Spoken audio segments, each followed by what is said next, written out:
I'd like to welcome you this morning to our panel on agrarian dynamics in Southern Africa.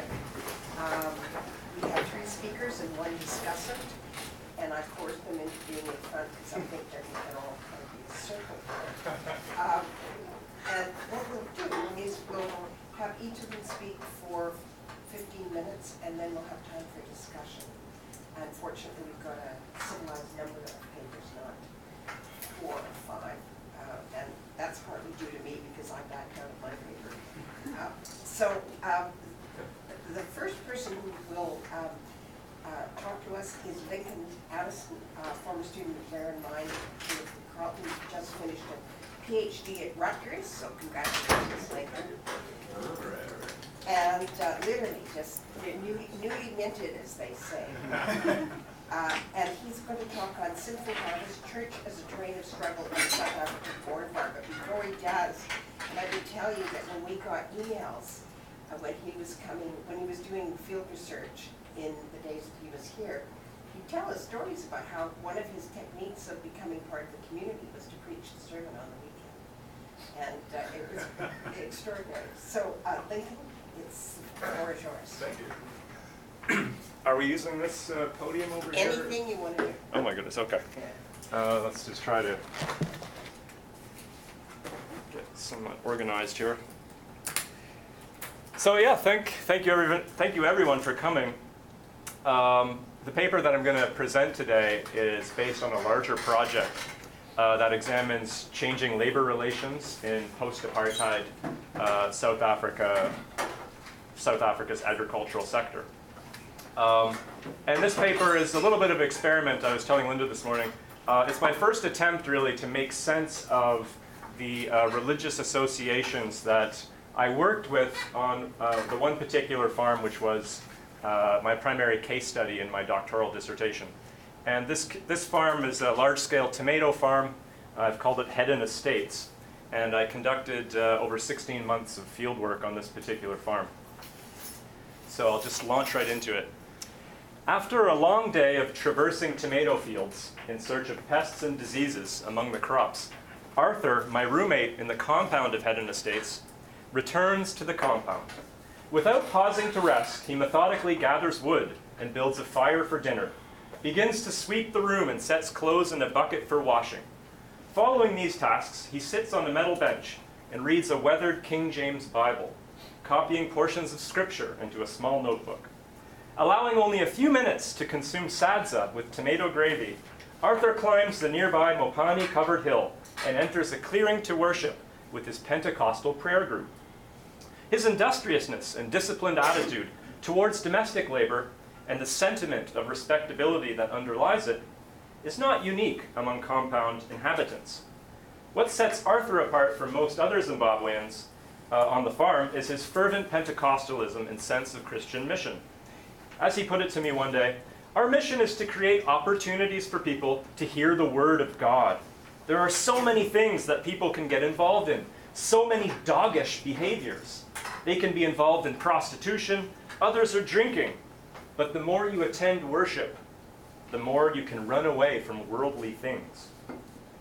My impression of Arthur as a missionary engaged in a war on sin was shaken 6 months into my fieldwork when rumors began circulating that Arthur had a sexual liaison with a female worker.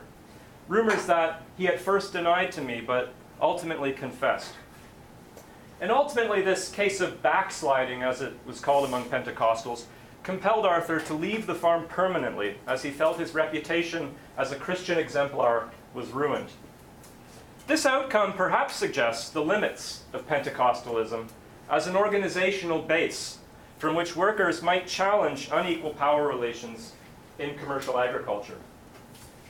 As white farm owners become more socially distant from their increasingly casualized workforces,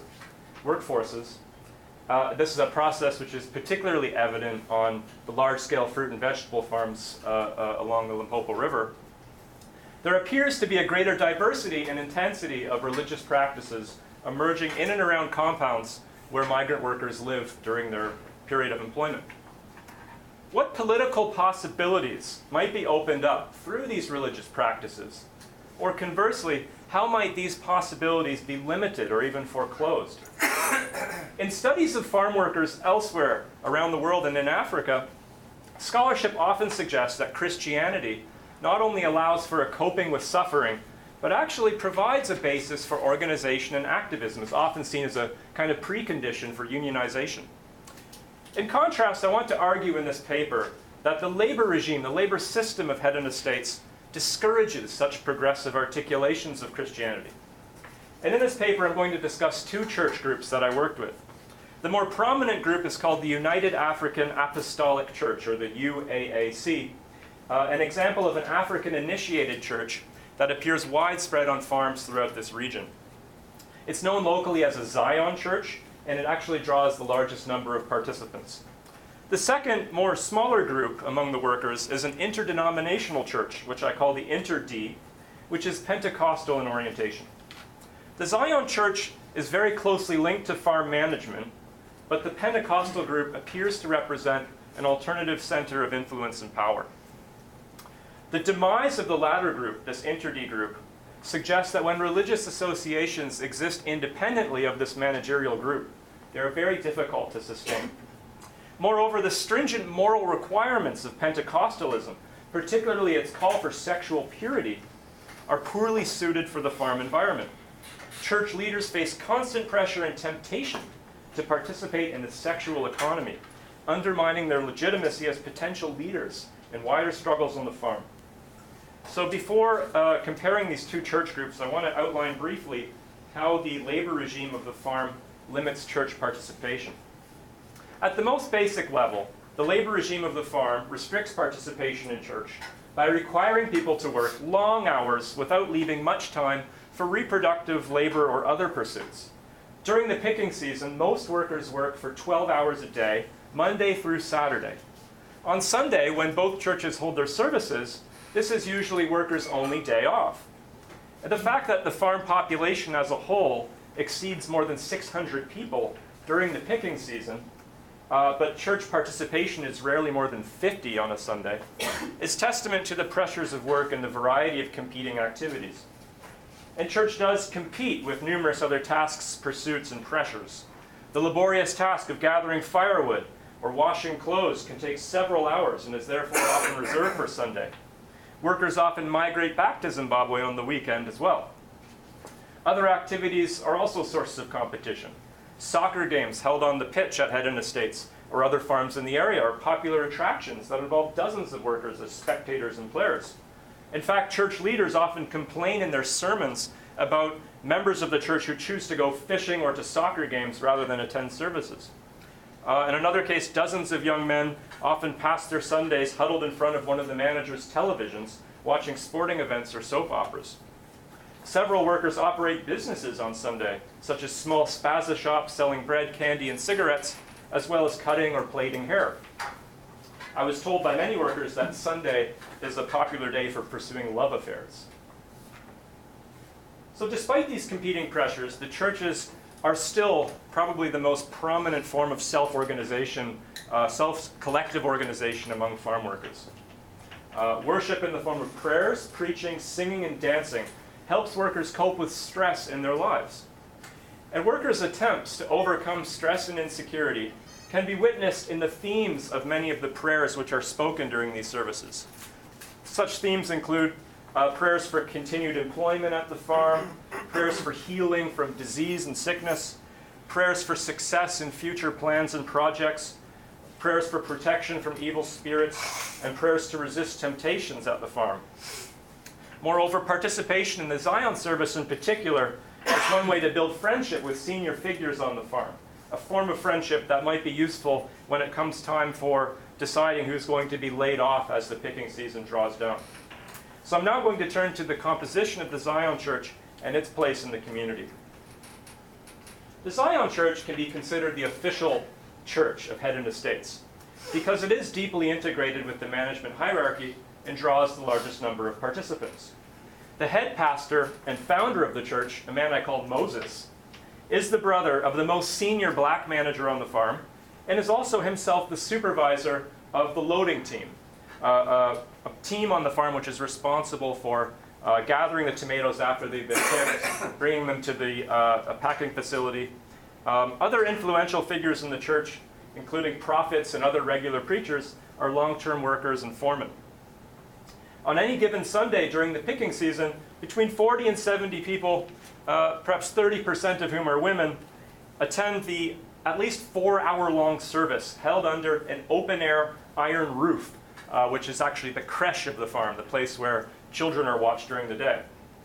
The creche is a favorable site not only for the shade provided by its roof, but also its central location in the farm workers' compound ensures that many passers-by will notice the services and potentially join in. Moreover, since the creche is an official farm building, the site reinforces the impression of Zion as the most legitimate source of religious authority among farm workers. The typical service starts around 10 a.m. when there is an initial gathering of between 10 and 15 men at the creche, where they begin singing and dancing, beating a large drum and blowing a horn made from a kudu antler. During the next several hours, at least 4 different men preach, each interspersed with long periods of dancing. In the many sermons I observed during my fieldwork, preachers always spoke against different kinds of transgressions and often instructed people on what appropriate behavior constituted. This instruction was often based on literal interpretations of scripture or norms and customs from rural Zimbabwe, which these preachers felt were not being observed in the space of the farm, particularly regarding sexual behavior. Although the church allows male adherents to have multiple wives, it only officially accepts sanctioned marriages and therefore denounces these informal marriages or kind of cohabitation arrangements known as kuchaya mapoto, which are very commonly practiced in the compound. The problem of transactional sex is also regularly blamed on women during these sermons.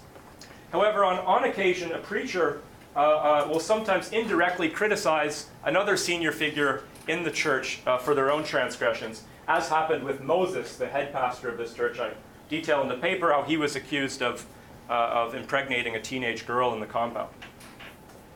Now, Philip, just to turn very briefly to the owner of this farm I've been calling Hedden Estates, Philip effectively endorses this Zion church by giving leaders in this church, Moses, control over the morning devotion of the farm.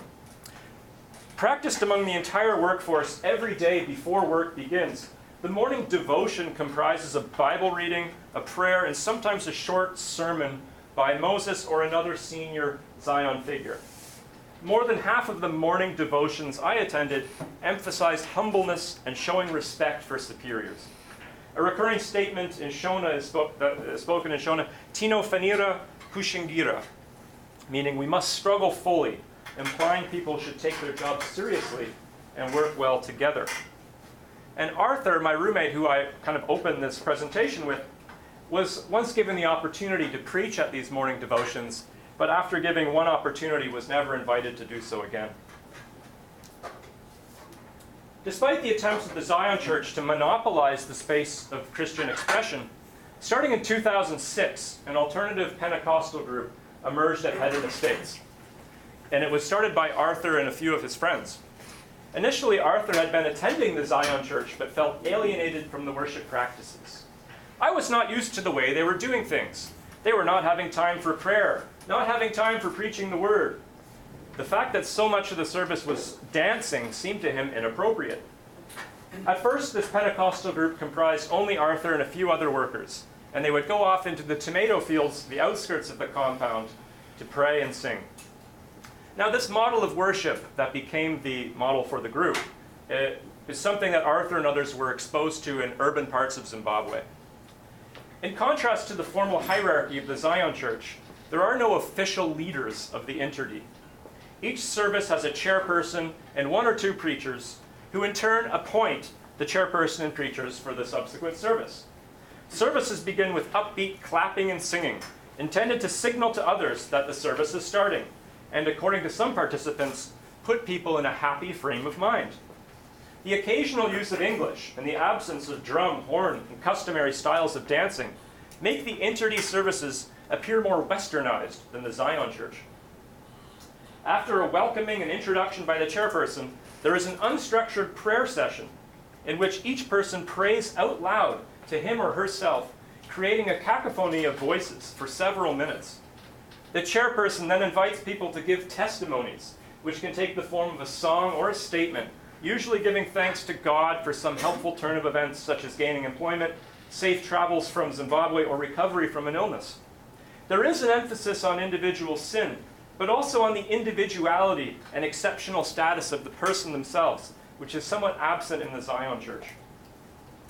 Now, the Interde members, when they began their group, made a conscious decision to hold their services away from the creche shed, you will remember is the site of worship for the Zion Church. But despite this effort to accommodate the Zion group, Arthur explained to me that there was pressure on their organization from the very beginning. He said, during the Zion services, they preached against us, saying that we are evil, and quoting what the preacher said, why do some people select themselves out of others? Nevertheless, the Interde grew significantly in 2007 and 2008, and church members began doing morning services between 6 and 9 a.m., again to avoid overlapping with the Zion group, which the services start at 10 a.m. During these years, at least 40 people would attend services on a regular basis. 2008 appears to be the peak of this group, when Arthur says a big change occurred at the farm. He said that some Zionists started converting, or at least attending the Interde church. However, starting in 2009, the Interde began a decline in membership and influence from which it has yet to recover. There are at least two reasons for this decline. The first reason is changing demographics on the farm. The growth of the Interde between 2006 and 2008 coincided with the peak of Zimbabwean informal migration to South Africa.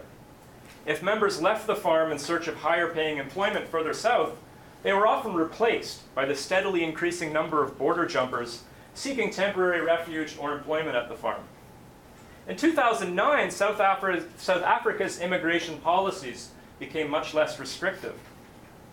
Zimbabweans could now claim asylum at official border posts, allowing them entry even if they did not have documents or passports. Moreover, a moratorium was placed on deportations of Zimbabweans. Because of these changes, significantly less Zimbabwean migrants traveled through headed estates after 2008. More urbanized and educated Zimbabweans, the kind of Zimbabweans who would attend the Interde group, were entering South Africa through official border posts, bypassing border farms. A second reason for the decline of the Interde is that many members, in the words of Arthur, fell.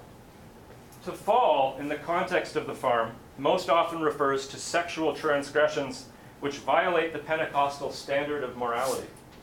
As Arthur explained, some of our members fell and became pregnant. Falling applied to both men and women. Such people, quote, became involved in prostitution and stopped attending church. At least 5 of these former, now fallen members, 2 of whom are women, are still employed at the farm but do not attend services.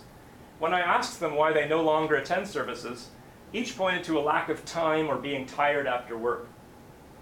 Arthur offered his own explanation for why such people do not attend the services. He said, if someone is doing something funny, he can give us a bad name. We want these people. We want them to change. Sometimes we encourage them. I visit them outside the services and say, hey, what's going on, guys? Jesus loves you. But we cannot change our lives to change the way we are living to create a happy place for sinners. The requirement of moral purity places tremendous pressure on the effective leaders of the Interde, such as Arthur himself.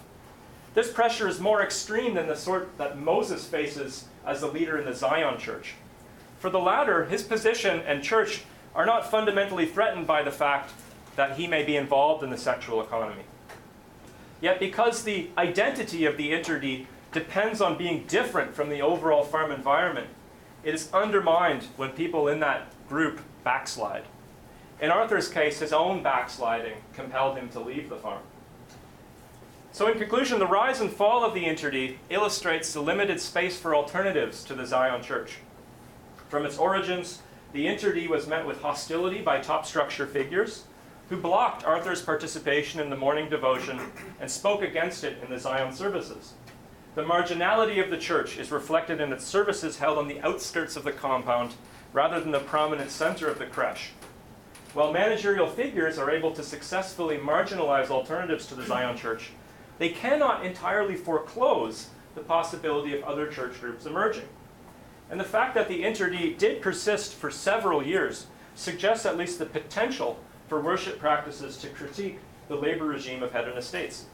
Perhaps a form of Christianity more grounded in the social gospel or critiques of social sin rather than individual sin might be more productive in terms of acting as a foundation from which collective action against the labor regime might emerge. Thank you very much. Thank you, Nathan. The next paper is being given by Chris Webb from York, Between Parity and Paternalism, Farm Workers and Trade Unions in Western Agriculture. Chris. Thanks, Linda.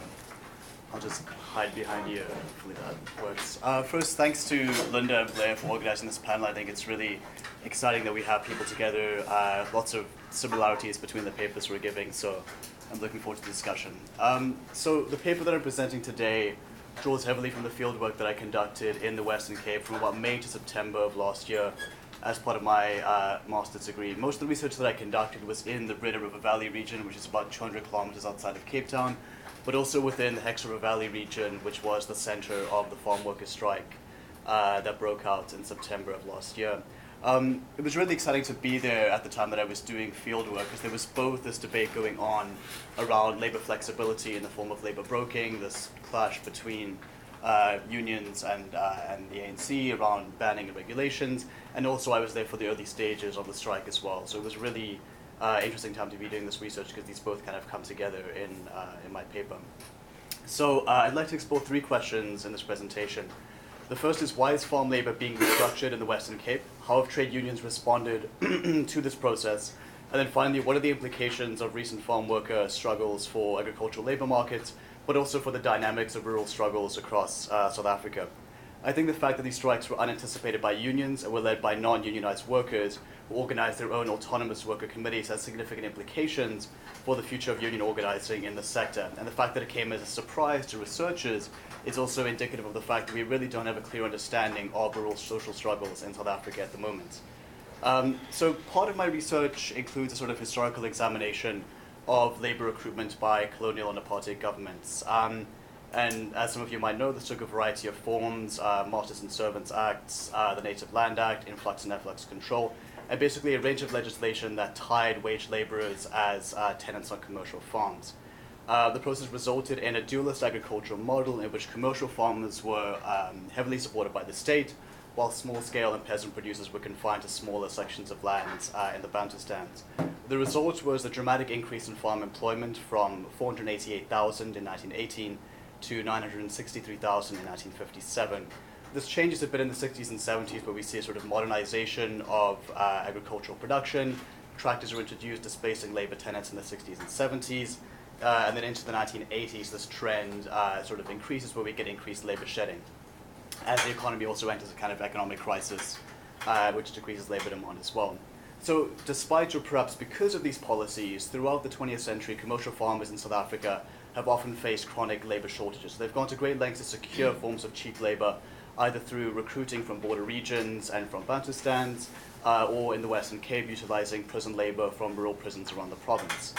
So aside from labor policies aimed at ensuring a steady supply of cheap labor, commercial farmers were heavily supported by a range of regulatory and subsidies from the state. Of particular importance were the 1937 Marketing Act, which was this cornerstone of the state's regulatory regime, which was aimed at supporting the growth of domestic agricultural production dominated by the small commercial farming fraternity.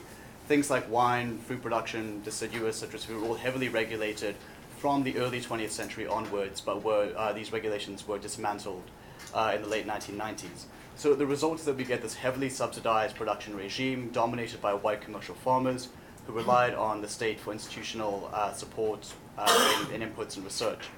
The agricultural workforce in the Western Cape became dominated during this time by permanent colored farm workers and their families residing as labor tenants on farms. And throughout this time as well, the wives and children of permanent farm workers served as the seasonal labor requirements of commercial farmers. So it's a little surprising that when the ANC took power in 1994, it did so with the aim of removing the political privileges enjoyed by white commercial farmers in the previous decades. So while the RDP policy in 1994 acknowledges the urgency of land reform and rural development, it was soon eclipsed by GEAR in 1996, which resulted in an almost thorough deregulation of agricultural markets and an abolition of state subsidies to commercial farmers. There was also the introduction of a market-led agrarian reform structure, which we can talk about as well in the discussion. So during this time, wine and fruit producers in the Western Cape went through a series of shocks as they lost their politically privileged position and were thrown into global markets. Competition intensified significantly between producers in this period, and power shifted from farmers and their associations to retailers and export agents. So the period from about 1996 until 2007 is characterized by this increasing consolidation of farm ownership. In 1996, there were 60,000 farming units in the country. This has gone down to 40,000 by 2007. And there was also dramatic labor shedding in the same period, from 921,000 in 1997 to 628,000 in 2007. So you have this concentration of ownership and a dramatic shedding of labor around this time. One of the forms that this took was evictions of permanent farm workers from commercial farms. There are no clear numbers on this, but it's estimated that somewhere around 1.5 to 1.8 million people were evicted from commercial farms from 84 until 2004. So, macroeconomic changes have intensified concentration of ownership and shedding of labor, but commercial farmers have also restructured their operations in order to avoid the increased costs of labor regulations, or at least this is what some of them told me in my interviews. It could be an excuse, but it could be legitimate too. Since '94, the state has extended labor rights and tenure rights to farm workers, although I argue these have been undermined by inadequate enforcement and macroeconomic policies which require labor market flexibility. The growth of atypical work in South Africa can be attributed to South Africa's labor relations regime, which has created the spaces that employers need to restructure employment. So the forces of economic deregulation and political changes have intensified structural changes that have been present in agricultural labor markets for some time. Today in the Western Cape, we have the highest number of farm workers in the country, over half of whom are seasonal or casual workers. Recent studies have suggested that atypical forms of employment through third-party labor brokers in particular have become increasingly dominant. The post-apartheid period has witnessed this dramatic growth of atypical and precarious employment, and while statistical methods are inadequate in capturing its entire extent, it's estimated that less than half of the economically active population has full-time employment. So this has had significant impacts for rural dwellers who still rely on wage labor in agriculture as well. The share of agriculture in GDP has decreased, but there's still around 10 million rural households, or 10 million people in rural households that rely on some form of wage labor. A 2005 study of labor recruitment in major fruit and wine producing regions of the Western Cape, including the one that I was doing research in, found that 60% of farmers had reduced the size of their permanent labor force and were increasingly reliant upon labor brokers. So there's been this shift, mechanization hasn't so much to replace workers on the farms, but there's been this shift towards externalization and casualization as well. Additional studies of this process in deciduous and citrus fruit export sectors have found that there's also a feminization of employment in agro-commodity chains as well, with a lot of the seasonal and casual workforce comprised of women at this time as well. And women, I found in my study, often suffer from dramatically lower wages than men, and if they're permanent workers on the farms, their tenure security is precarious as well.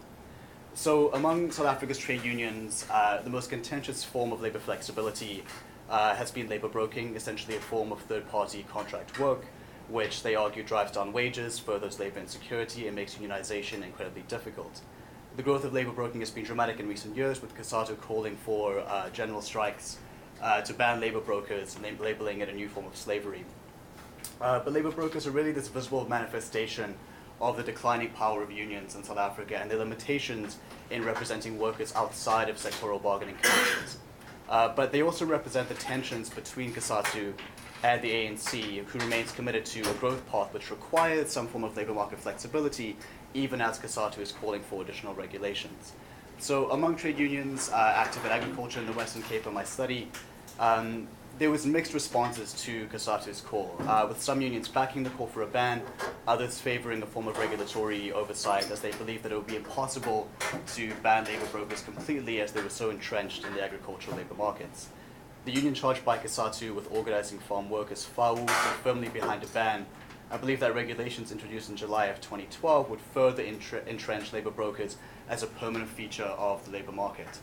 Smaller, unaffiliated unions that I was working with, the Commercial Stevedoring and Agricultural Workers Union, CAAS, supported CAAS's call for a ban, but blamed the ANC for creating the conditions that allowed for the expansion of atypical work.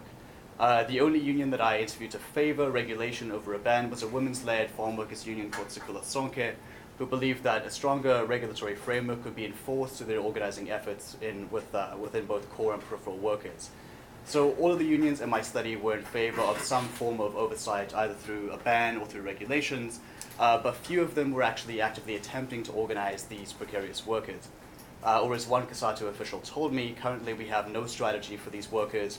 The world of work has been restructured, but as trade unions were structured in the same way. So while no unions have been incredibly successful in organizing atypical workers, the large issue in agriculture is that union density remains extremely low, around 5% nationally, and in the Western Cape it's between 3 and 11%, although even statistics on that are hard to come by.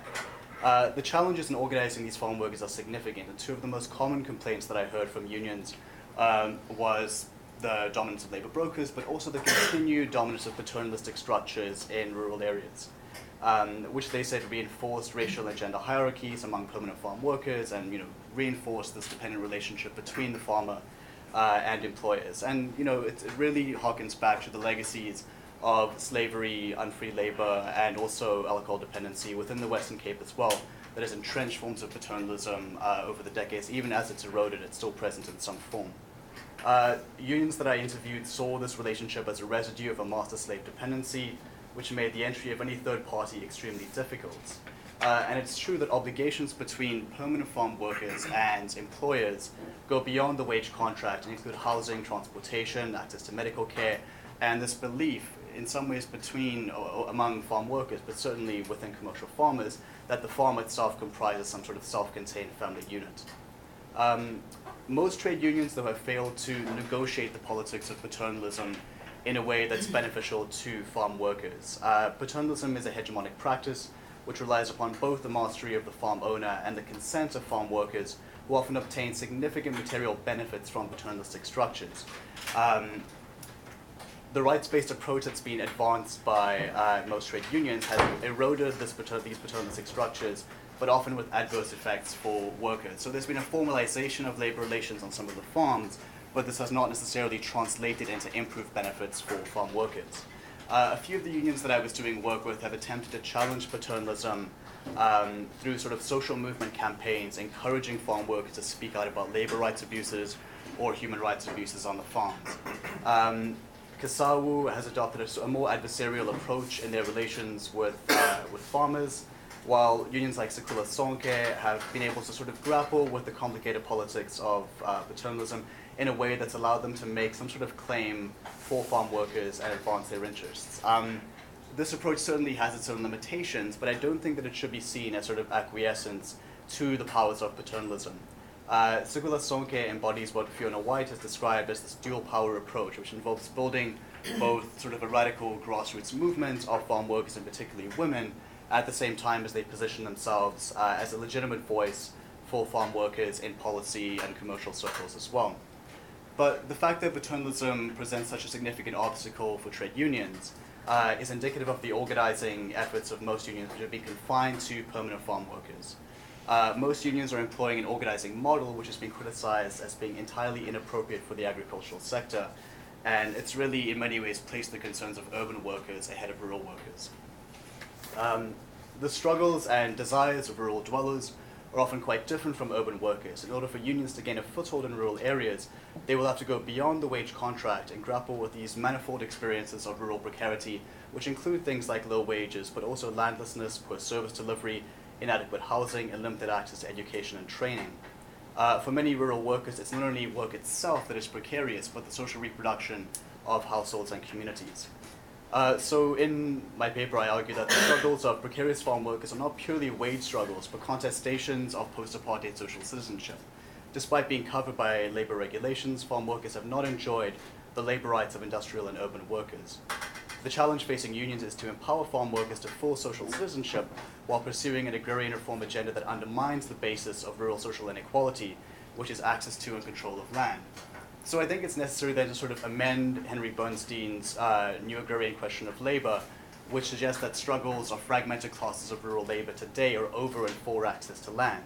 There's definitely a thirst for land among the rural poor in South Africa today, but struggles as they've played out have coalesced around a range of issues and not purely just land. It's been wage levels, service delivery, and disturbingly in parts of the Western Cape, it's also been around migration, particularly of Sotho and Zimbabwean migrants to the region as well. So, I mean, just to say that, while they're rooted in social inequalities that are tied to land ownership, not all of these rural struggles are struggles for land. And I think this fact is illustrated by the recent farm worker strike in the Western Cape, where thousands of workers went on a 6-month general strike, calling for an increase to the minimum wage. The strikes were led primarily by seasonal and casual or farm workers who resided in rural townships around the Western Cape. The demands of strikers were for increased wages and an end to labor broking. The majority of strikers were not unionized, although there was significant amounts of autonomous organizing among workers through strike committees, which were later co-opted by CAAS and other trade unions. So it's unclear at this stage what the strike will mean for the future of labor regulations in the Western Cape. But its significance, I don't think, should be overlooked. There have been reports of widespread evictions and a turn towards increasing mechanization in the aftermath of the strike, although this hasn't really been validated. But what the strike does is it raises crucial questions around the relationship between unions, farm workers, and NGOs, as it appears that many workers were organizing independently of established union or NGO structures. While many farm workers in the strike were ANC supporters, it was clear that they didn't see ANC-aligned institutions or unions as viable structures for advancing their interests. Ultimately, the strikes are reflective of a landscape that's really in a state of flux in the Western Cape, subject to both internal and external pressures that are changing both the labor process and the terrain of class struggle in the province. So I'll leave it at that.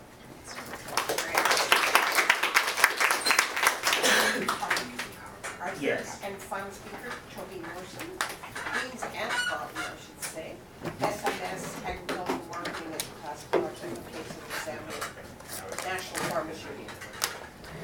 Thank you very much, and those previous presentations were really quite something. It was absolutely fascinating, the broader macroeconomic context that Chris outlined could be in many respects superimposed onto the Zambian context with a delay, a lag in dates of about 2 years. But of course the social context of Zambian agriculture is rather different in many respects as well. This is a paper that I am working on. It's not nearly in the kind of state as the previous 2 presentations, but I actually am very honored to be able to float some of my ideas here for a broader discussion, because I'm really not resolved in how to think about the Zambian National Farmers Union, and I actually picked up this particular topic when the call for papers came out, because it so effectively fit the broader theme of engaging with new ICT technologies of varying forms, because of a initiative that the Zambian National Farmers Union has undertaken. Now, on June 18th, 2007, the day you see here in this photograph, the Zambian National Farmers Union held an official opening ceremony of its new head office, located on the Lusaka showgrounds of the country's annual agricultural fair. The entrance to the building had been fitted with a red carpet leading to the most prominent architectural feature, a staircase adorned with 2 giant maize cobs. The carpet was laid in honor of then-President Levi Mwanawasa, Agricultural Minister Ben Kapita, both farmers themselves, foreign dignitaries, and prominent Zambian businessmen. Most guests wore pricey tailored suits rather than the humble garb most would tend to associate with farming, let alone those forming a union of farmers. There were, however, a few smatterings of checkered shirts and worn jeans sported by people who seemed surprisingly out of place in this crowd gathered in their name. The building for which the occasion was marking was constructed with funds from the governments of Finland, Netherlands, and Sweden. These governments and their aid agencies were among others who supported a variety of related initiatives in the Zambian agricultural sectors. These were more broadly under the umbrella of a model of supporting farming as a business. And they were targeting people who have historically been called emerging farmers. It coincides with the language of small and medium-sized enterprise funds that are to promote marketization in the agricultural sector. More broadly, it can be understood within this farming as business framework. And one initiative that was launched simultaneously on this day here with the opening of the new ZNFU office building is an SMS agricultural marketing system. SMS is, of course, a text message, simple messaging system. What is the acronym I stand for? Excuse me if I can't recall. Texting. Yes. Now, this exists in a context of a broader debate about spending priorities in the agricultural sector, in which one particular position has won out. Now, the terms of the debate are over pathways which should be the focus for government and public spending, as well as foreign assistance spending in the agricultural sector. And the issue is who should be the primary beneficiaries of the spending. A minority of farmers with a relatively large capital and asset bases, or the majority who languish under fairly severe asset constraints. These fundamental questions are at the heart of these debates, and proponents of one position, which is often being described as structural transformation paradigm, and I draw here on excellent work being done by Nicholas Sitko out of the University of Michigan, and in association with the Food Security Project based in Zambia. Now, proponents of this paradigm argue that the intensification of smallholder production is the most effective way of initiating sweeping changes in predominantly agrarian societies, stimulating a process of broad-based smallholder led agricultural growth in which both very poor and better off farmers are included. This creates a buildup of purchasing power among millions of farmers who subsequently recycle that money into the broader economy.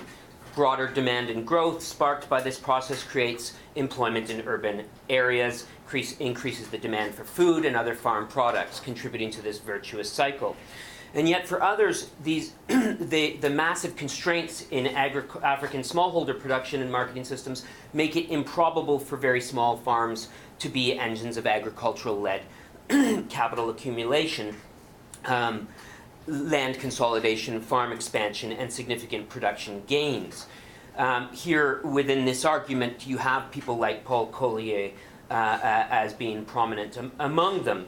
Given the persistent food deficits in sub-Saharan Africa, they would argue a more effective means for using public spending to achieve rapid increases in productivity and poverty reduction is to support the development of larger and more commercially viable farm enterprises. Now, the ZNFU has undertaken an outreach program that specifically targets the latter position, and it is one which seeks out, in their own literature, to establish relationships with an estimated 120,000 viable but vulnerable farmers within the country, leaving another estimated 500,000 households. Now, the concept of households as the unit of production is something that could absolutely be interrogated very intensely, but it's not in the official literature. But they have decided to avoid addressing the issues that occur with smallholders, and the ZNFU has been the broker for significant amounts of foreign funding toward the Zambian government, as well as to some of their own projects. They, of course, do not take funds for their own specific operating costs because they consider themselves to be unaffected by interests beyond their own membership, which is a very odd position given the arrangements that they have been brokering. Now, the ZNFU is part of a larger project that resulted from decades of what can really be described as corporatist efforts to alter the agricultural marketing system in Zambia, including the credit supply, the relationship with seed companies, fertilizer producers, and more. And the ZNFU was at the forefront of these debates before the imposition of neoliberal structural adjustment programs in 1991. However, the name of the organization was not the ZNFU, it was the Commercial Farmers Bureau. Now, the Commercial Farmers Bureau had always historically represented the settler farmers. Now, I would want to say white settler farmers, but that term has to be contextualized a little further because some of them were actually South Asian families that eventually were able to acquire land, private titled land, and others were, Eastern Europeans and a good contingent of Eastern European Jews who had faced significant oppression, histories of oppression themselves. So they actually formed, throughout the independence struggles, often very close alliances with the independence movement and were in fact figures among them. So this is why the term corporatism more broadly has to be considered. But post-1991, the Commercial Farmers Bureau had an identity crisis, and it also had to deal with the fact that there were immediate, extremely significant crisis conditions, and they were multiple crises. Unfortunately, my printer was not working this morning, but I wanted to bring up some of the points that from their own documents about the types of crisis that emerged. And the crises in general were that people could not get their grain to market. There was no when the state had dismantled the National Agricultural Marketing Board under the conditions of structural adjustment programs, they had farmers had no mechanism to actually drive their surpluses to market. That contributed to influx of large grain borer diseases that were attacking dormant surpluses of maize, but it also coincided with the dismantling of veterinary support services, the control of cattle movement within the country, which contributed to a massive and repeated incidences of corridor, also known as East Coast fever disease among cattle, along with foot and mouth. Huge numbers of population of animals had died, which was often people's capital that they had accumulated over their lifetime. Added to this, and the most crucial one for farmers who owned land, was an enormous rise of interest rates. In the first year, 1991-92 season, coincided with a drought, and farmers that had taken out seasonal loans for inputs often could not pay them back because they couldn't get their products to market if they had any after the drought. And the interest on loans was at the time of one document 142%. I had others that say it went up over 300%. The point is that people went so in debt. What's the time like? You're about 5 minutes. Okay, so they ended up having to either sell off their remaining herd, or if they'd already lost their herds, or if they didn't have any access, they had to sell their land or portions of their land and leave. Now, at this time, the ZNFU had been, or this Commercial Farmers Bureau had been incorporating Africans into its structure, but they represented a significant minority still. And it was in this context that they approached the governments of Sweden, Netherlands, Norway, and others for support in doing outreach to try and create an organization that would basically try to rebuild the marketing structure. Now, I'm just going to go through some of these photos really quickly because we don't have a ton of time to.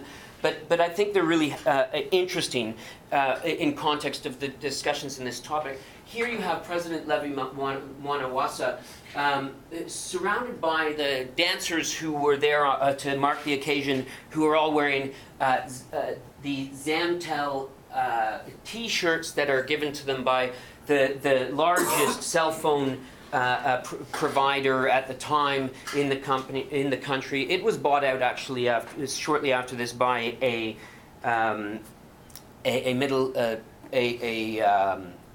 company from the Middle East. I can't recall which country. I think it was Lebanon, a Lebanese company that, or a Saudi company that is called Zain Communications. Now, they were there because they were part of this initiative to create a cell phone marketing system. And the idea is that farmers would all gain access to the markets if they could have cell phone information, and cards were given out on the day showing farmers how to use the system, where they could find out buyers and their location and the price within a moment. And and this more broadly occurs within this business model in which farmers are being taught to produce for the new market conditions. Now, you have to understand this in a more broad context, that the majority of farmers in the country have less than 2 hectares of land. So this is an enormous amount of work for people who have 2 hectares of land. And if you want to go back to the broader history of the construction of the marketing board after independence, there were very significant issues about justice and access to markets, which I will come back to. But I just want to give you a sense of, briefly, of the kinds of brokering that is taking place here among ZNFU members. And I'll get to my 4 main points and see if there's any time left. There probably won't be. But my main arguments here are that Jean-François Bayard's concept of externalization, outlined in 1992 and sort of since passed around by a number of people, his argument in very simple terms is that throughout the history of the African continent of the last couple of 100 years, you can see that African elites increasingly over time draw more power internally by brokering external interests on the continent. So they're tapping into their external sources of power for their consolidation internally. Now, it's not simply okay. Now, so this concept does not function solely in relation to neo-patrimonial systems, as problematic as that terminology may be. It also applies to white settler and powers, that white settlers are tapping into their external sources to be able to bolster their own power internally. And here they are brokering Tiger Feeds, South African corporation, Parmalat, British dairy company, Zambeef, the largest corporate farmer in Zambia. Just some examples of people, but and this, I think, has some relevance in the context of the MDC in Zimbabwe as well, this point. But secondly, this whole notion of text messaging as a way to alleviate and to rectify all the market incongruencies that exist post-structural adjustment, it does not address the structural inequalities or actual material space that in which the majority of producers have to function, and that they need to get their tiny surpluses to market. But more broadly, the whole history of NAMBOARD, the National Agricultural Marketing Board, it started in the colonial era in the same year, 1937, as South African whites were doing it in consolidation, in discussions with those at the colonial office. And it was done to exclude African participants from the market so that whites would not have their profits undermined by flooding of the markets. So, and I'll just whip out the two last points without great detail, and we can discuss them. But thirdly, it treats market as benevolent, or at least benign.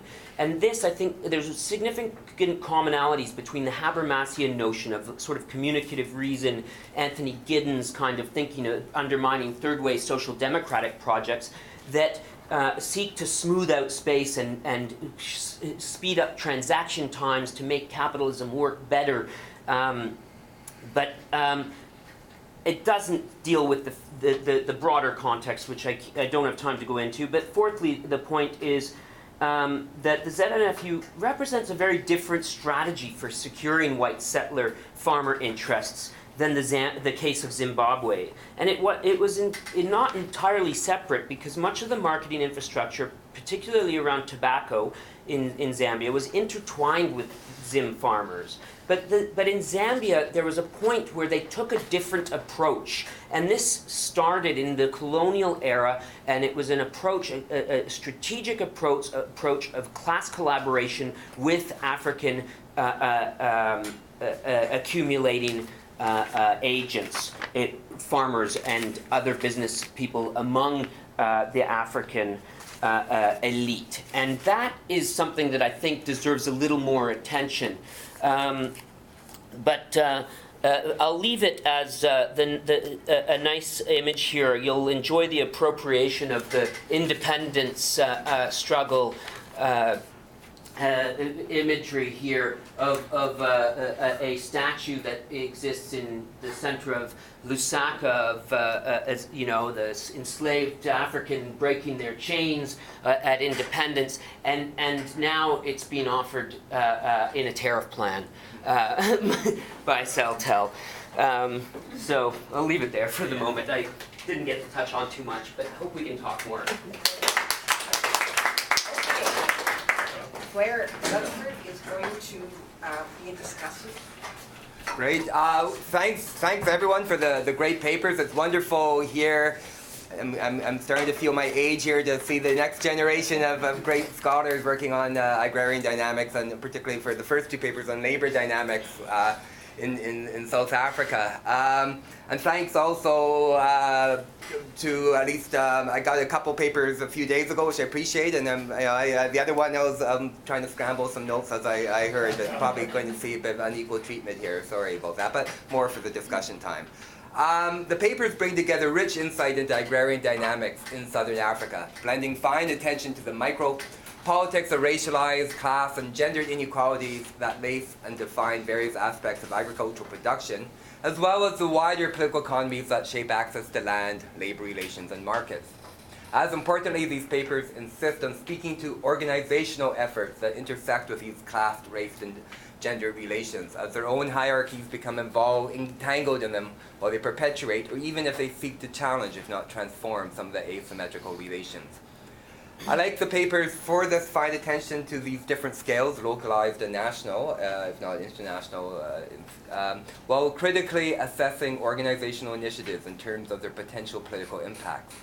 Although each presenter's own politics are very clear, they seek more or less to use this engaged scholarship to measure the effects of some of the organizational work that's carried out, effects in terms of social mobilization and social consciousness or hegemonic projects, rather than as a crude standard to praise or condemn organizations in terms of, say, their political efficacy, more or less.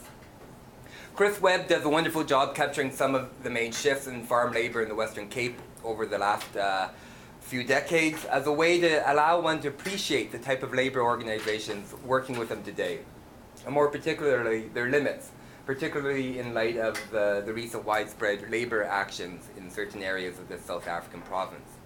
The growing precariousness of farm employment means that struggles for livelihood, social services and poverty mark the daily lives for many farm workers and farm dwellers, which makes them difficult to be organized for mass action by labor organizations, until the relatively widespread uprising of farm workers in the last 8 months caught many by surprise, including, as Chris pointed out, the trade unions.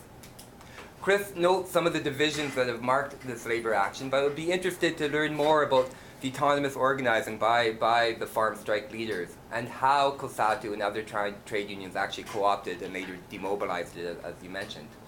What were some of the motivating social forces? Wider circumstances, I suspect Marikana loomed large as at least a symbol, and gripping ideas that led to this action. You lay out some important distinctions between the different labor organizations working with farm workers in the Western Cape, whetting my interest in learning much more. I like your focus on social citizenship, but again, would like some more. You highlighted the importance of paternalism and access to land, white paternalism, but I'm unclear how these play out for the majority of Western Cape farm workers, or close to the majority, who don't reside in commercial farms, which you mentioned. How much does white paternalism inhibit union organization compared to the fact many farm workers in this region are casual workers who live in peri-urban or kind of rural settlements? At least this is what I take to be one of the key questions coming from Andreas Dutoit's and colleagues' work in CAAS a few years ago. What are some of the practices of belonging and not belonging to different territorialized places and the social resources that go along with them for different groups of male and female farm workers, both on the farms and off the farms? And how do these inform their responses to the very tactics of the labor organizations and the employers? And how are these tied to the importance of national citizenship in light of what you find to be the disturbing focus, to quote you, of some struggles on the quote-unquote influx of foreign migrants, which is a nice tie-in to Lincoln's paper, who provides a different and very rich angle to the question of organization, farm workers and social justice, by taking us into the social and narrative practices of two religious groups on a commercial farm in the Limpopo province, suggesting that a more progressive politics is ultimately limited by the organization of labor on this white-owned farm. Although in the same country, the organization of labor is quite different than found in Western Cape, particularly the greater reliance on Zimbabwean farm workers who live on the commercial farm itself. And yet race, gendered, and class inequalities inform much of the agrarian production and quotidian life for farm workers in both regions. The precariousness of livelihood still lies in the casualization of the labor force and the hierarchical labor regime, but the murky rules around the citizenship of the majority of the workforce in the northern Limpopo farms adds another dimension to the pertinent questions of social citizenship which Chris raises. Lincoln not only makes what could be seen as a blindingly obvious but often ignored point when talking about farm workers, the lengthy and exhausting working hours make it difficult for much extra time and energy for many activities, including religion. But he also proposes the very helpful term of sexual economy as a way to highlight the gendered terrain for male and female workers and those who live with them. Into these social hierarchies, he leads us into a fascinating exploration of these two different organizations, Christian organizations on the farm, nicely anchoring them into the hierarchical labor regime and the wider sexual economy, as well as, importantly, the changes in the wider Zimbabwean migration to the northern farms in light of significantly changing South African policies towards the Zimbabwean migrants over the last few years. Lincoln suggests the possibilities of a more social gospel-type movement if it wasn't hamstrung by the paternalistic and gendered hierarchies of labor organization, which could lead to, say, more transformative possibilities, re-articulating the ethics of farm workers through the lens of what he calls social sin rather than individual sin. Sounds wonderful, but I'm not sure in what you're basing this assessment. There is a rich scholarship and religious organization and practices in Southern Africa, but at least my reading of it suggests religious practices rarely neatly line up with the politics, at least of the more transformative type, used on the left to mobilize for social justice. I did not see too much transformative practices involved in the Pentecostal church, other than perhaps it allowed a few more women to speak. And at least much of the literature I know about on Pentecostalism in other parts of Africa stresses the almost hyper-focus on individual progress, at least as an aspired-for pathway, rather than as a means for more collective action. And yet, Lincoln wisely, perhaps rightly, engages with religious discourse and practice, as it is definitely a key organizational social force and compelling weight on the predispositions of many farm workers I know, and yet is often neglected in the scholarship. Toby Moorsum centers his fascinating work-in-progress paper on the ZNFU, the Zambian National Farm Union, looking at their actions and the support they have been receiving, and the great celebration of the possibilities of market-led agrarian development and the concomitant celebrated putative techniques of modernization and progress, such as mobile banking come farming. While, as he nicely points out, it ignores a very unequal agricultural sector in Zambia. He forces us to resituate organizations speaking in the name of, say, Zambian farmers into the political economy of the country, asking who they actually represent and don't represent. He nicely contrasts the strategies of the ZNFU and the dominant donor policies against a more explicitly smallholder strategy. He also nicely situates these current projects of the ZNFU within a wider historical trends of corporatism of the Commercial Farmers Bureau and the colonial state, as well as the wider nationalist movement. Of course, I would love a bit more details on the corporatism today. The individuals, the contesting forces, other organizations. Are there other farmers groups, and how do they respond to the ZNFU? How strong of a membership does the ZNFU have, or is it mainly a head office that has good ties? Is the ZNFU mainly a class project, or are there regional or commodity-specific and gendered dimensions? These dynamics mark both the Rhodesian National Farmers Union and the Commercial Farmers Union in Zimbabwe, and of course we see very changing dimensions to farmers' organizations in Zimbabwe since 2000. And what ties, if any, does the ZNFU have to the different political parties, given that there have been noticeable shifts in governments in Zambia, unlike other countries in the region?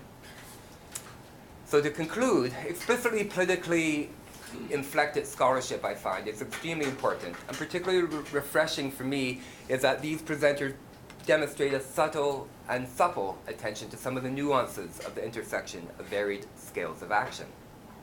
I think perhaps your political aspirations may overdetermine some of the analysis, but that can also happen, of course, with those analytical frameworks that seek to be putatively objective and impartial. These analyses are sharp, and they highlight some of the varied social forces and power relations channeling and blocking some of the energies and practices constituting the social agrarian landscapes of Southern Africa. The question always is where to place engaged scholarly contributions that not only seek to provide analytical insight into the asymmetrical socio-political forces, but also how to contribute to changes toward them. And as we see in the rural landscapes in Zimbabwe and the contested scholarship concerning them, this is easier said than done.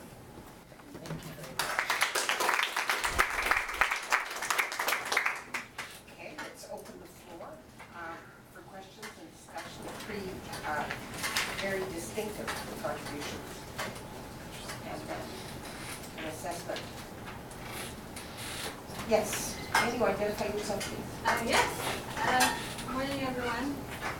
My name is Wangboy Kimari, and I'm at York. I don't know what more I can say about myself, but thank you all for teaching me a lot about a subject that I don't really know about, and I give thanks for that. My first question actually is for Chris. Danny, I've only read one book, so I'm not just throwing his name out there, but he talks about how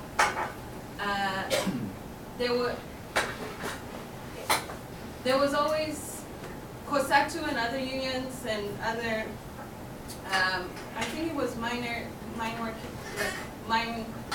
worker unions and other unions were always wary about organizing Zimbabweans or Mozambicans or Malawians. Do you think that's the same thing that's going on here? And they were worried about organizing them in the 80s because they were not, I think it was the beginning of a national project that's still going on now. And so he talks about how they were wary about organizing them. So maybe it's not, that's maybe something else that we can look at. They're not part of a national project. And if most of them are Zimbabwean or from somewhere else, then it's fine to not organize them. But I just wanted to get your comments on that. And then my second question is for Toby, which is not so much of a question, but maybe a comment. Anne Stoller, who's an anthropologist, talks a lot about imperial formations, and she distinguishes that from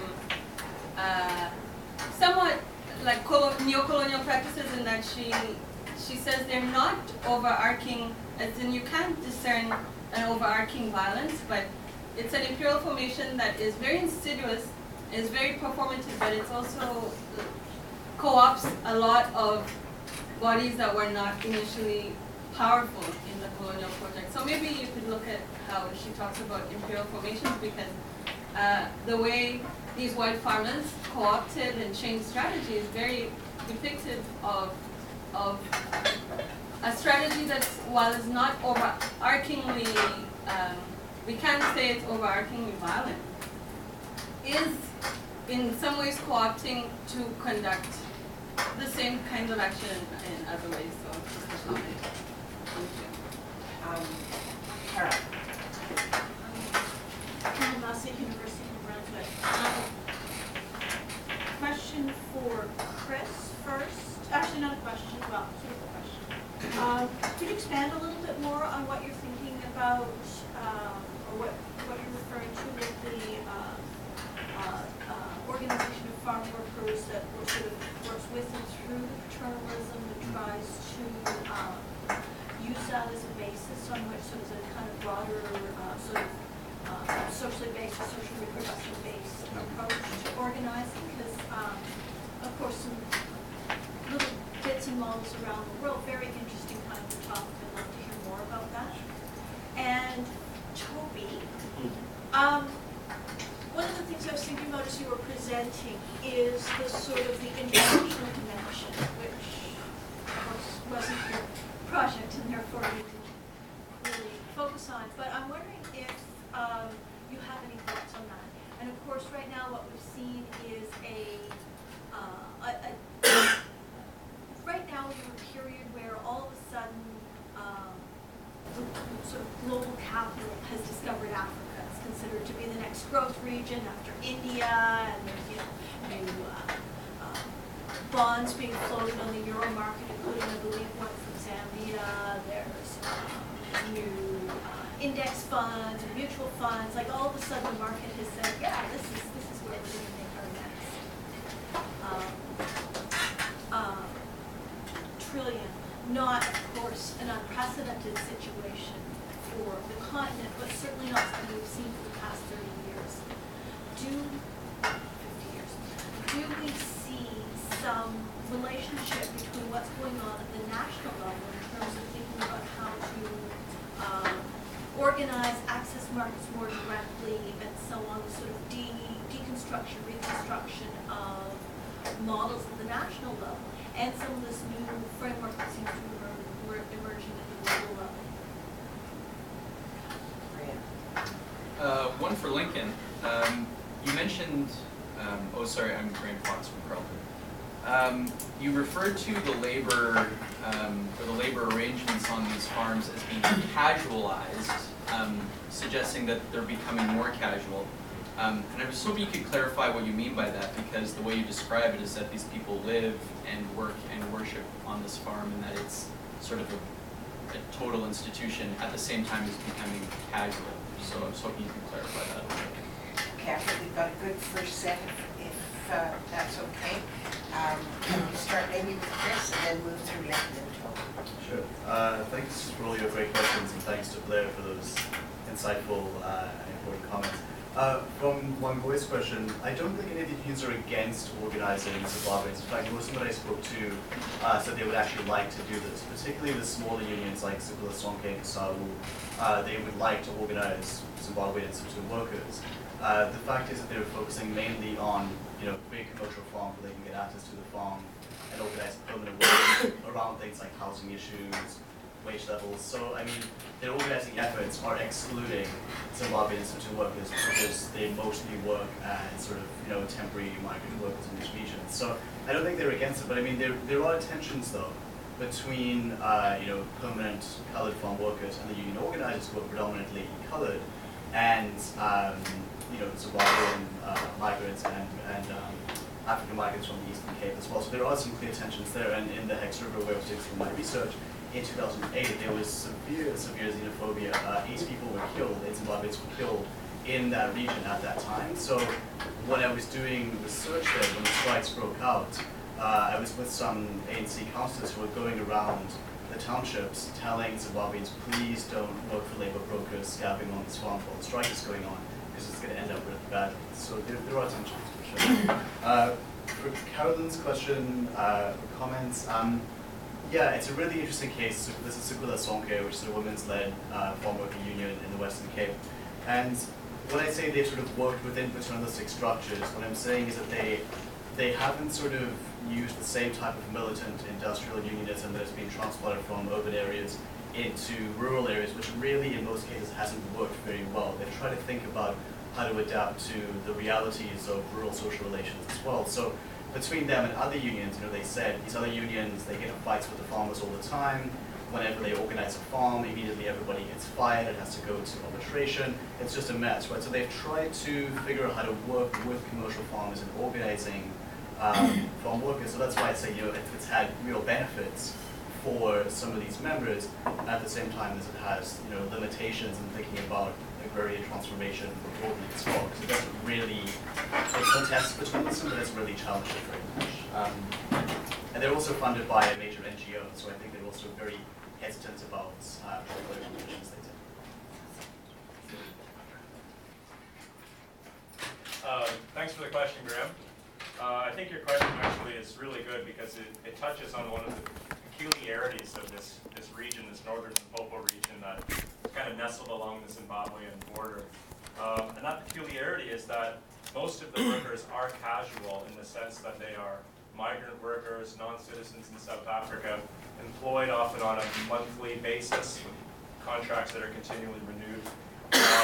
But they're also in a sense externalized, which is to say they're often brought to the farms by sort of senior managers who are kind of labor brokers come managerial figures on farms themselves. So you sort of have this dual quality of the workforce as being casualized and externalized, which I'm not sure is replicated elsewhere in the region.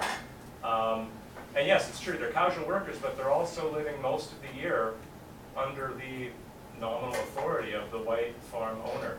And so it does create a kind of peculiar dynamic of people who don't have long-term commitments to the space, haven't lived there for a long time, but in the present moment are living there, for the time being.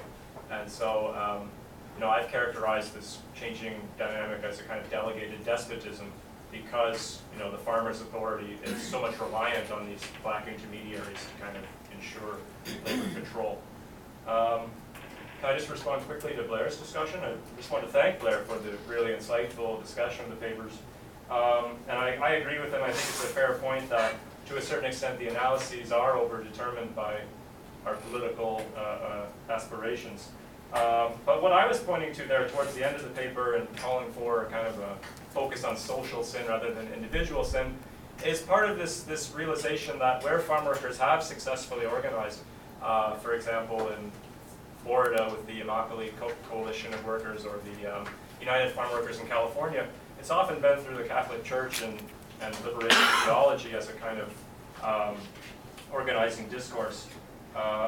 Newby's work on British farm workers shows that revivalist Methodism was crucial in kind of organizing farm workers in England as well. So I'm kind of looking at these other examples around the world and thinking, without being overly utopian about it, why isn't religion operating in the same way in this space? And so that's where I'm sort of realizing Pentecostalism has these peculiarities as well. If it's all right, I'll use a diagram here and start with Carolyn's question. Although I don't think I could answer it satisfactorily, and I'm not sure the exact dimensions of what you're getting at, but what I would like to say is that international markets seem to be a basis of a significant class struggle within the country, and it plays out among fractions of capital, in a sense, in coarse terms. That there has been this. The sector, the efforts, of course, have been trying to increasingly tie the sector to global commodity markets. The battle of the ZNFU, back in the days of the Commercial Farmers Bureau until today, has been to export. And in particular, they've desired exporting maize because it's an important, still a very important component of their own production. But they have battled all presidents up until Michael Sata. Now, what's occurring now is going to be quite interesting, because, in part, because the election of Michael Sata within the Patriotic Front Party is a very bizarre arrangement in political terms itself, because, of course, he's known as being this xenophobe who is xenophobe actually in particular, who has wanted to fight the importation of Chinese workers on Chinese mining projects, and yet now he's in a position to be able to broker these major deals. But his vice president is Guy Scott, who used to be a president of the Zambia National Farmers Union. Now, the Zambia National Farmers Union it claims to be non-political, that they will fight for policy not based around a party. Now, the fact that Guy Scott is in the VP role, what his position will be around export markets in maize is very different. But if you can see what their plans for, these come out of recent Zambian agricultural department brochures, like propaganda literature about encouraging foreign direct investment in the agricultural sector, and these are proposed farm blocks for alienation for foreign direct investment. Now, here in these farming blocks, the Zambian government is offering to cover the costs, 100% of the costs for clearing trees and, of course, the primary previous occupants, and putting roads, electricity, water, all of these kinds of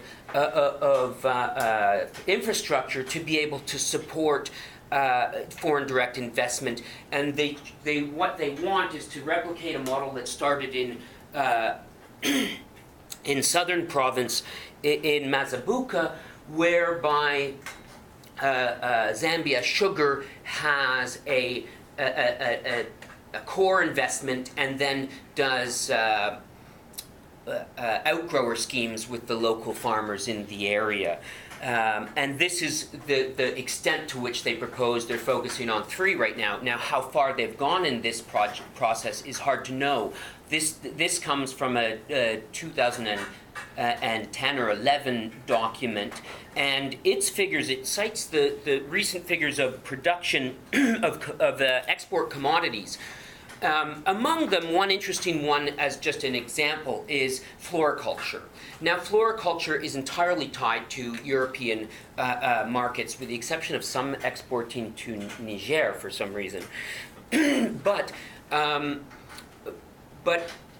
after 2008, this is a $50 million industry right now. After 2008, it halved in 1 year. It halved. Because its market in Europe obviously had been significantly impacted. Now, there are, according to their own documents, estimated 6,000 workers in that industry, predominantly women who are within labor broker kind of relationships. So nobody's doing research on this. If anybody wants a really good PhD topic, there you go. But beyond that, it's difficult. They are sunflower has become a really big one. That they seem to be And then, of course, a small extent is international markets for grocery store produce in Tesco's and stuff. But, so that's a start on Carolyn's question.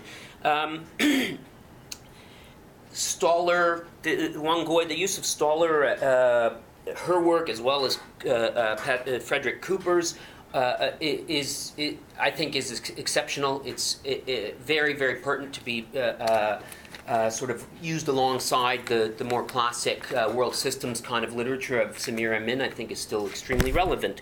But yes, and of course, like the Singh Frictions book is, I think, also very fascinating to look at these messy spaces within which empire meets up with local conditions. Blair's points are all excellent and mostly give me some things I'd like to fill in, but a short reply to some of them. I've mentioned commodity-specific aspects, but I think that when we want to look at what is taking place here. Well, actually, I'm going to go back to Carolyn's point, because I think what we have to look at is this in the context of a broader state of dispossession, accumulation through dispossession, and also a significant change in the class relationships in rural areas. And 3 slides will explain this. This is the former Nambour depot in Kalomo in southern province. This is where people used to go and take their maize to market. It actually had stations, depots farther inland that would be then collected here, and that was right along the train. It's of course a relic today, but of course post liberalization, the response for rural producers has been the predatory relationship with people, anybody who can go and make deals for their maize and store them somewhere, waiting until the dry months and the prices rise, and they can go and sell them at a profit. So this is on a small scale, but it occurs much more broadly as far as speculation and this is in the driveway of a small guest house that I stayed at. Okay, so, and this occurs all over the place, right? So this is the briefcase businessmen that go and make relationships with the poorer producers. But more broadly, you see transportation as an accumulation strategy of the larger farmers who do own the farms. If they can rustle together enough money to buy a used their Hino trucks from Asia without the cabs on them, and they use these to get their produce to market, but then they also are selling transport to the people in the local communities. Now, I've heard horror stories about the kinds of accidents that take place. So local people are not enjoying these conditions of existence here, and of course the farmers just taking their produce to market and coming home with some nice couches. So they've at least got a bit of surplus here. But this is what you see in marketing season is like tons of these Tata trucks coming from deep in the interior, loaded up, with the workers and people that are also using it as a main transport system.